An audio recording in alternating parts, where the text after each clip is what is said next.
23 de junio de 2009. Staples Center, Los Ángeles. 10 de la noche. Las cámaras todavía están encendidas. Nadie en esa sala sabe que están grabando lo que se convertirá, 48 horas después, en el último video que el mundo tendrá de Michael Jackson con vida. No es un concierto. No hay público pagando boletos. Es un ensayo. Privado. Filmado únicamente para uso interno del equipo de producción, para que el director pudiera revisar después los movimientos, la iluminación, los ángulos de cámara antes del estreno real en Londres. Nadie planeó que ese material se volviera histórico. Y, sin embargo, ahí está Michael Jackson, de 50 años, parado en ese escenario bajo luces que simulan las del O2 Arena de Londres, cantando They Don't Care About Us, con una intensidad que dejaría congelados a quienes la vieron después, sabiendo lo que sabían. El director del show, Kenny Ortega, declaró años más tarde que ese material nunca estaba destinado a salir a la luz. Las grabaciones se hicieron para que pudiéramos usarlas internamente, dijo. Las cintas estaban destinadas a la biblioteca privada de Michael. Pero Michael Jackson murió 2 días después de pisar ese escenario, y todo cambió.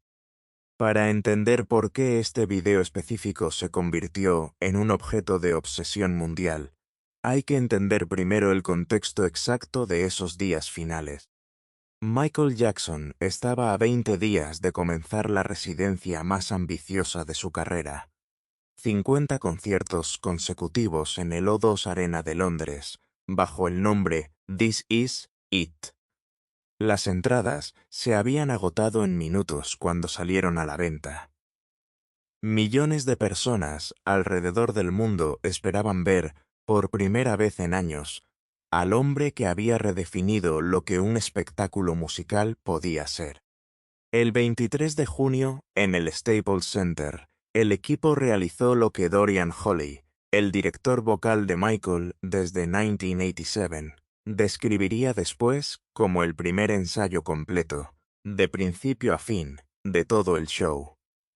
No fragmentos, no partes sueltas para ajustar detalles técnicos. La totalidad del espectáculo, interpretado en tiempo real, con bailarines, luces, y la voz de Michael cantando cada canción como si ya estuviera frente a las 100.000 personas que llenarían el O2 Arena noche tras noche. Estaba afilado, dijo Holley en una entrevista con CNN, años después. No había ninguna indicación de que algo estuviera mal. Esa frase parece tranquilizadora.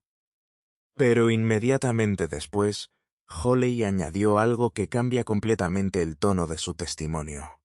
Dijo que había algo diferente en Michael esos últimos días, que estaba más contemplativo de lo habitual, más callado entre canciones, como si estuviera absorbiendo cada momento de una manera distinta a como lo había hecho en décadas de carrera. ¿Qué significa eso exactamente? Nadie, ni siquiera quienes estuvieron ahí, ha podido explicarlo con precisión completa.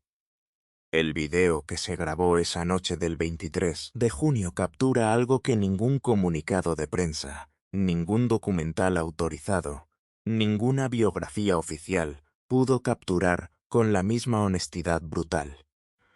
Cómo se veía y cómo se movía Michael Jackson en los últimos días de su existencia, sin saber que eran los últimos días. Las imágenes muestran a un hombre delgado, extremadamente delgado, según describirían después quienes trabajaban cerca de él, pero que en el escenario, bajo las luces, ejecutaba coreografías completas, con una precisión que parecía desafiar cualquier signo de deterioro físico.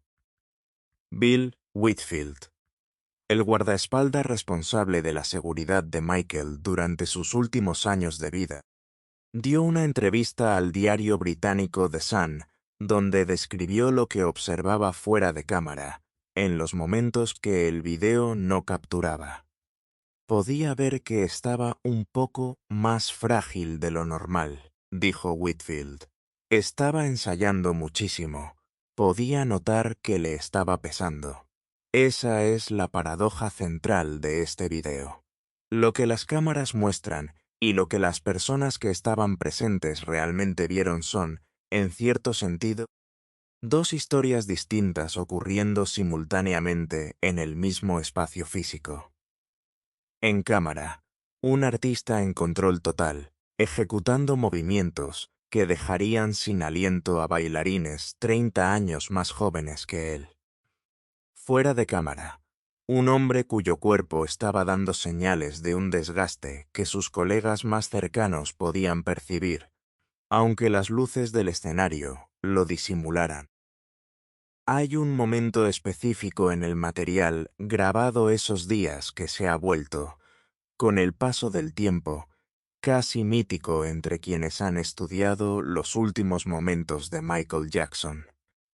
Cuando termina la interpretación de They Don't Care About Us, una canción que en sus letras originales habla sobre injusticia, sobre sentirse perseguido, sobre un sistema que no protege a quienes más lo necesitan, Michael cierra los ojos, levanta el rostro hacia arriba y sonríe suavemente mientras las luces se apagan a su alrededor.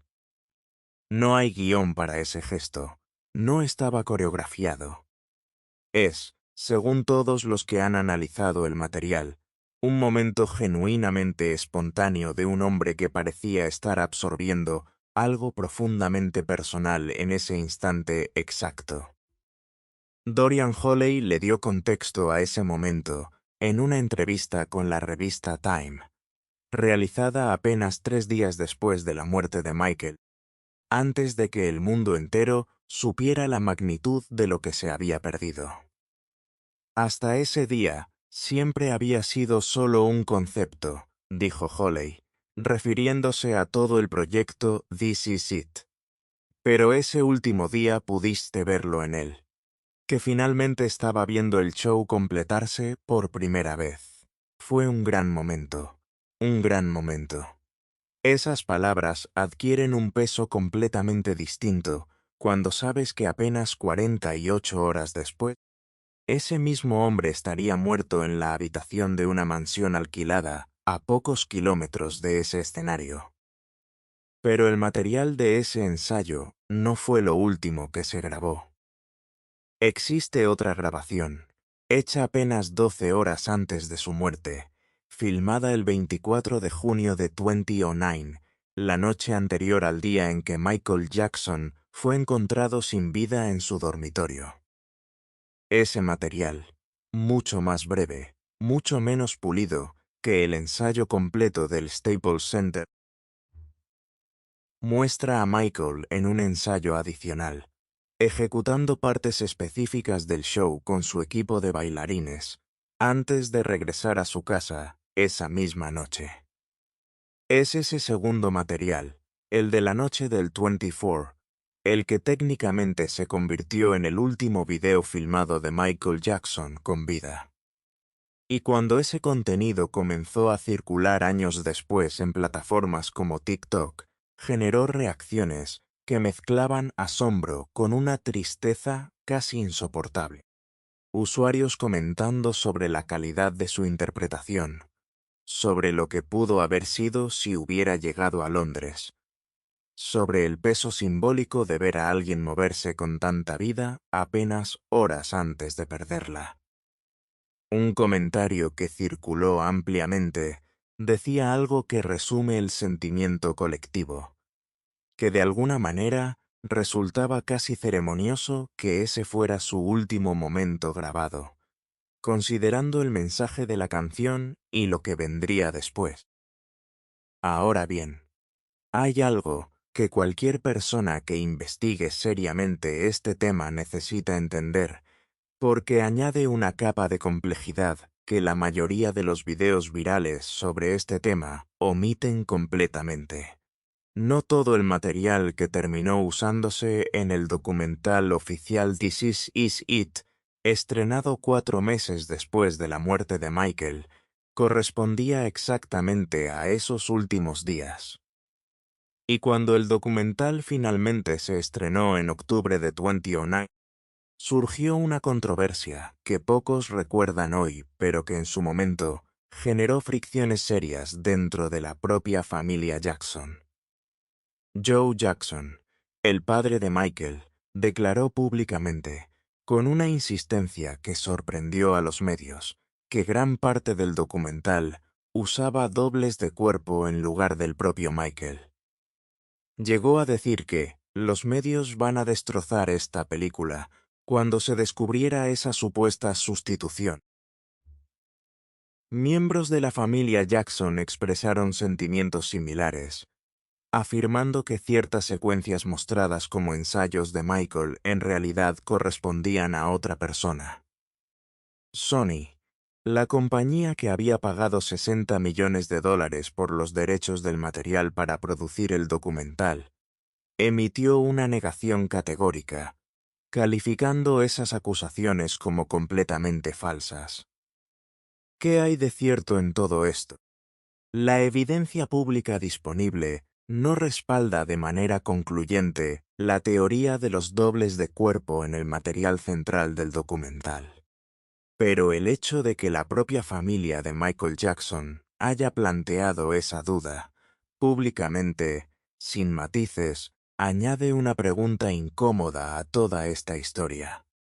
Estamos completamente seguros, en cada fragmento de cada video que circula como los últimos momentos de Michael Jackson, de que cada segundo es exactamente lo que parece ser. Para el material específico del 23 y 24 de junio, el ensayo completo en el Staples Center y la sesión final la noche anterior a su muerte, no existe la misma controversia que rodeó al documental editado por Sony. Múltiples testigos presenciales, incluyendo a Dorian Holley y al equipo de producción, confirmaron que se trataba genuinamente de Michael Jackson, sin sustitutos, ejecutando esos movimientos con su propio cuerpo. Pero la sombra de duda que la propia familia plantó sobre parte del metraje oficial es un recordatorio de cuán complicado resulta, incluso años después, separar completamente los hechos verificados de las versiones que cada parte interesada, la discográfica, el promotor, la familia, tenía motivos para promover. Hay otra dimensión de este video que rara vez se menciona y que cambia completamente cómo se debería interpretar lo que muestra. El propio Kenny Ortega reveló que el concepto de filmar esas grabaciones surgió, en sus propias palabras, como un accidente. No era un proyecto planeado desde el inicio para convertirse en una película. Era, literalmente, material de trabajo interno, destinado a la biblioteca privada de Michael, para que él mismo pudiera revisar sus propios movimientos y ajustar detalles antes del estreno real en Londres. Eso significa algo importante. Cuando ves ese video de Michael Jackson cantando They Don't Care About Us, con los ojos cerrados y el rostro hacia el cielo, no estás viendo una actuación pensada para el público. Estás viendo, literalmente, un momento privado de introspección que nadie, ni Michael, ni su equipo, ni el director, esperaba que el mundo viera jamás. Eso es lo que hace que ese fragmento específico resulte tan inquietante para quienes lo han visto después de conocer cómo terminó la historia. No estabas destinado a ver ese momento. Lo estás viendo solo porque la persona que protagoniza ese instante de calma murió 48 horas después y un acuerdo legal entre el estado de Michael Jackson, AEG Live y Sony Pictures decidió, en agosto de 2009, que ese material privado se convertiría en un producto comercial. El documental generó $267.900.000 en taquilla mundial. Se convirtió en el documental más exitoso de la historia en términos de recaudación global, según el libro Guinness de los récords. Las ventas de DVD superaron los 2.8 millones de unidades solo en su primer año. Un material que originalmente nunca debía salir de la biblioteca privada de un hombre se transformó, después de su muerte, en una de las películas más vistas del año. Entonces, ¿qué es exactamente lo que este video revela?